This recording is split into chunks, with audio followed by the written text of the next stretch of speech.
we've been talking about a plane wall, right? And I told you in words that if the wall is thin enough, the wall can be curved, and we're okay, right? So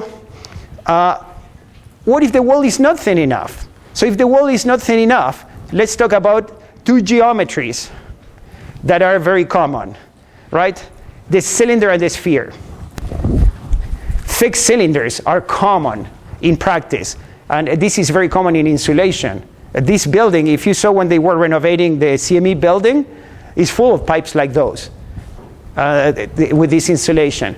And here you have all these kind of spheres, typically when you keep liquefied natural gas, right? So there is a point on considering spheres and cylinders.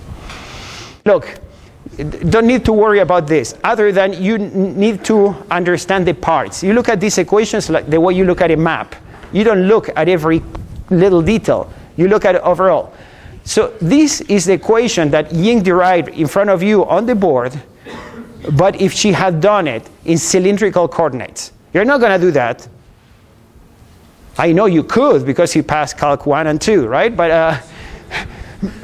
I'm not going to quiz you on that, okay? But here's the equation. The book has this horrible notation of Q dot for heat generated. I'm not cool with that, but so we call it triple prime. So why would you write this equation other than love for pain, right?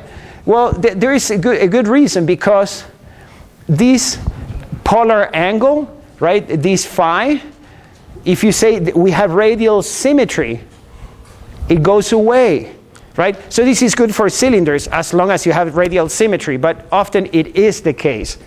All right, and then other thing, here we have Z. Z is in the direction of the cylinder.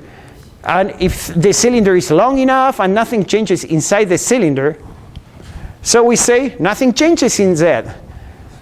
And now we went from crazy equation to a practical equation. It still looks kind of funny, but now you can calculate a cylinder. And this is a 1D ordinary differential equation, which I'm not asking you to solve. Go to a book, you're going to see it, right? But you should know, how many boundary conditions do I need for that equation? How many? 2, right? Because it's a second order equation, right? And would be temperature inside, temperature outside. Same as before. It's just different equation, but the physics mechanism is the same, right? Same for spheres. Now it got even better, right? But look, again, the more you suffer, the happier the ending is, because you say phi, we're going to say spherical symmetry, so nothing changes with the angle. Boom, one big ugly term goes away. We have the other, this azimuthal angle, or however you pronounce it. Oh, whatever it is, don't worry anymore. It just went away, right?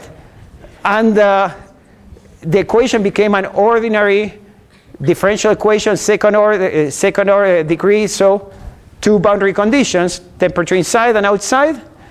And if you follow that up, you're going to end up with all kind of practical things. So what practical things you have? Well, remember we talked about thermal resistance? We have a thermal resistance for cylinders.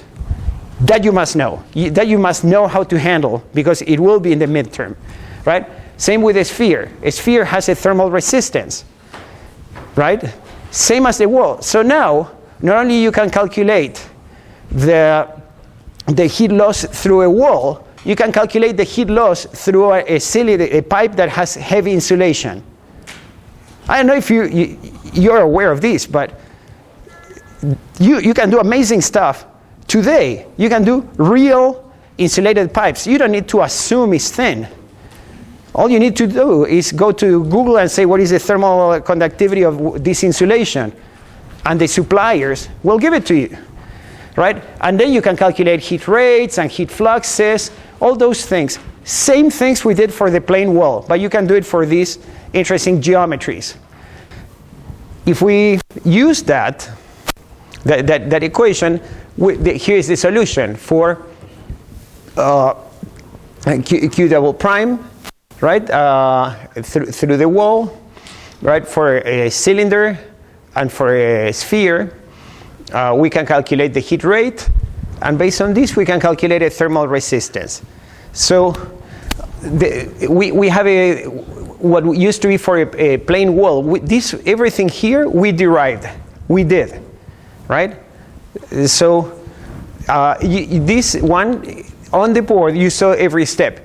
Here we still do an integral, but instead of being an integral of second derivative equal to 0, we have something else that comes from the differential equation. You integrate, and you get these two. From a practical point of view, here you have a formula to calculate the thermal resistance. Now we can expand all we have learned about a plain wall to pipes that have insulation, even if the insulation is very heavy and has a very big difference between the two diameters. Thermal resistance of cylinder.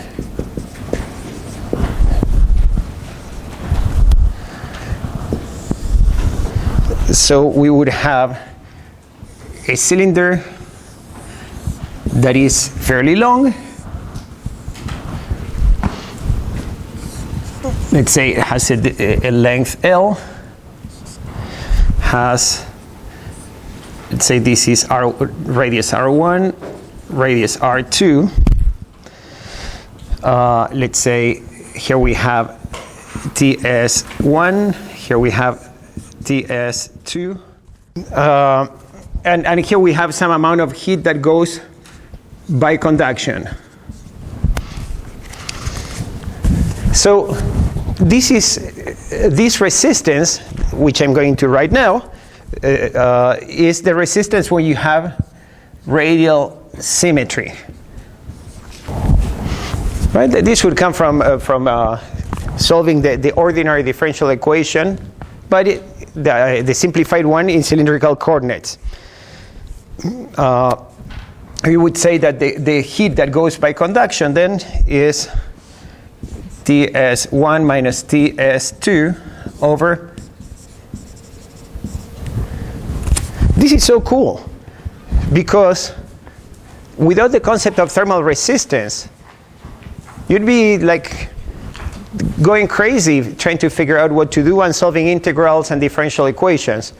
And here you have it tabulated. This is a very high level of engineering. Don't be fooled by the ink on the board. The ink is cheap. What is not cheap is knowing what the hell is going on in here. I want to bring up a new concept that relates to this.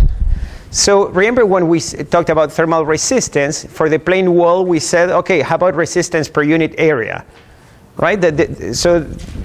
Which is kind of funny because we're multiplying by the area. In the case of a cylinder, we would talk about resistance per unit length, right? So to see a pipe that is twice as long would lose twice as much heat, right? So we have this symbol of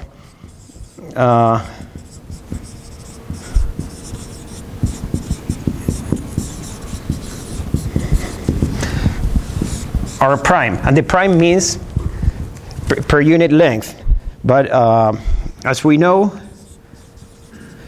in resistances it's kind of backwards, right? We're multiplying instead of dividing by it. And this would be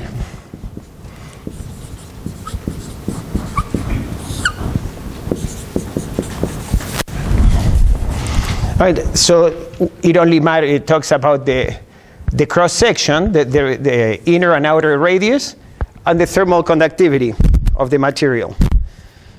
And similarly, Q prime. What would be the units of Q prime? Watts per meter, because Q is watts.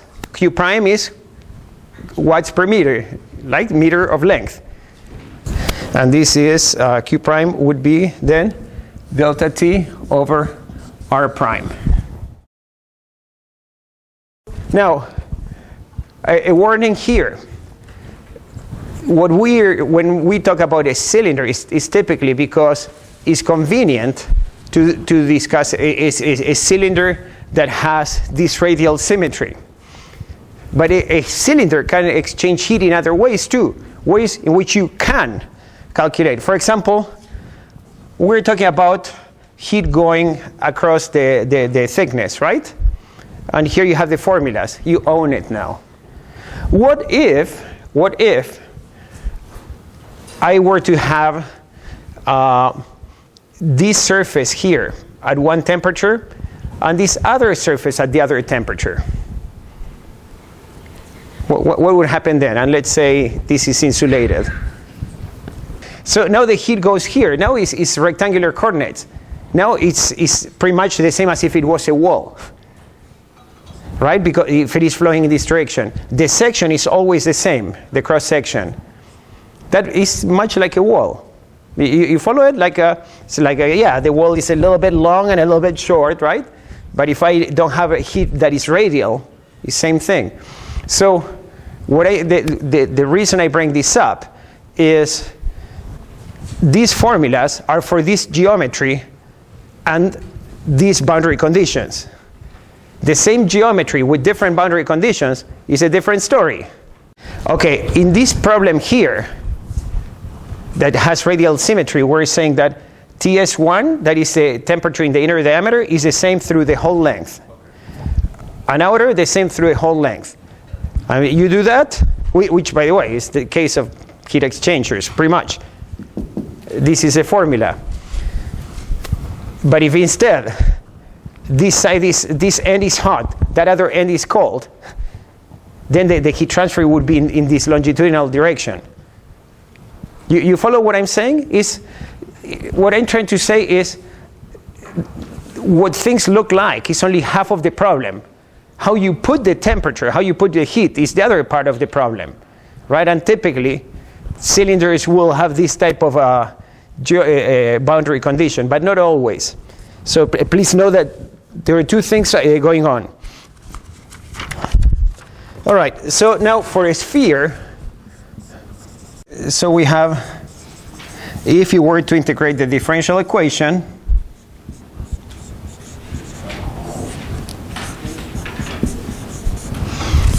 that's the formula for resistance for the sphere.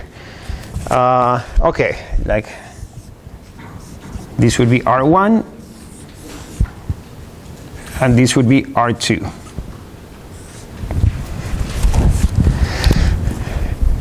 Would it make sense to define a thermal resistance per unit length?